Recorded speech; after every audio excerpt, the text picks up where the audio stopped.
Imagine waking up tomorrow and discovering the government just created $1 trillion overnight. Sounds amazing, right? More money should make everyone richer. So why doesn't the government just print enough money to make everyone a millionaire? Here's the strange part. The money doesn't go where you probably think it does.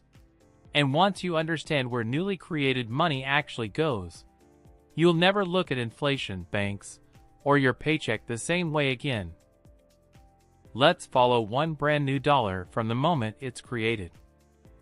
Most people imagine money printing like this. A giant machine prints stacks of cash. The government loads it onto trucks, then starts handing it out to everyone. But that's almost never what happens. In fact, most new money isn't printed as paper bills at all. It's created digitally. Just numbers added inside the banking system. That means when people say, "The government printed money," they usually don't mean giant printing presses. They mean new money was created electronically. But here's the question nobody asks. If nobody is throwing cash into the streets, where does that money actually go? Imagine the economy as a huge city. At the center sits a giant water tower.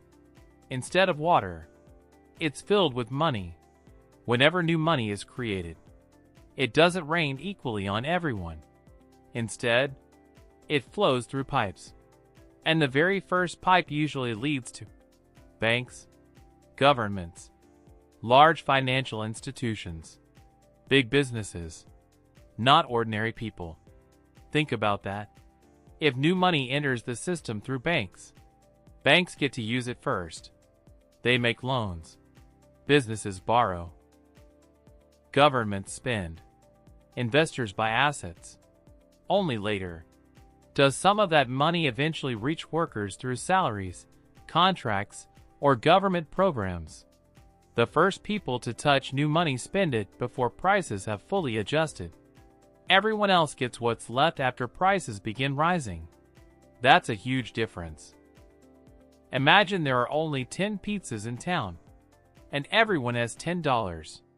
Now imagine everyone's money suddenly doubles. But there are still only 10 pizzas. Did the town become richer?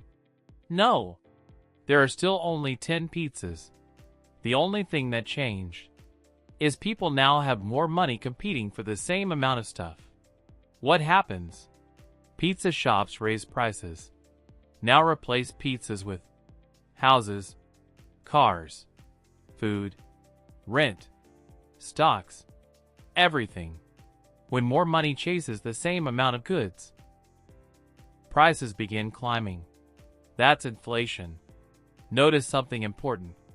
Inflation isn't just about prices going up. It's about money becoming less valuable. Your dollars didn't disappear. They simply buy less than they used to. Here's something most people never realize. The first people who receive new money often don't rush to buy groceries. They buy real estate, stocks, businesses, land, assets. As more money flows into these investments, their prices rise. That's why you sometimes see stock markets booming, even while everyday people complain about rising grocery prices. It's not because everyone suddenly became more productive. It's because new money entered the financial system first. Meanwhile, people who simply keep cash in a savings account are quietly losing purchasing power.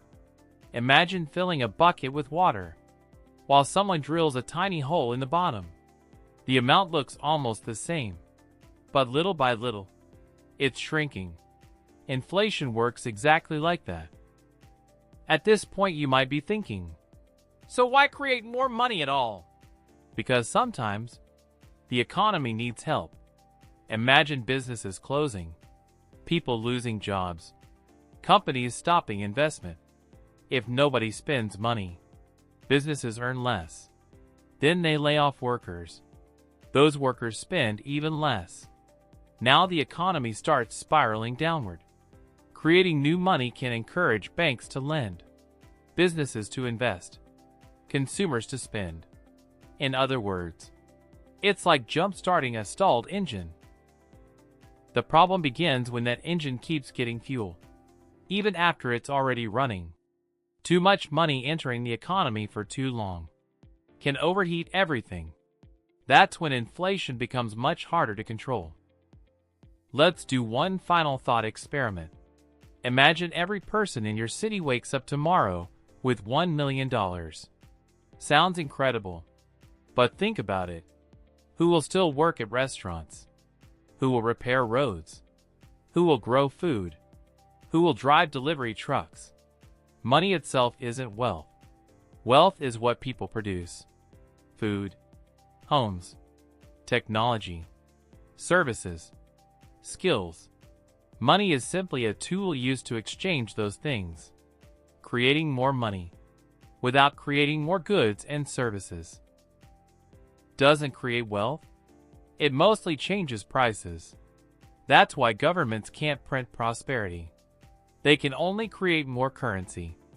Real wealth still has to be earned through production. The next time someone says, "The government is printing money," remember this. That money doesn't magically appear in everyone's wallet. It enters the economy through specific channels. It moves through banks, businesses, governments, investors, and eventually reaches everyone else.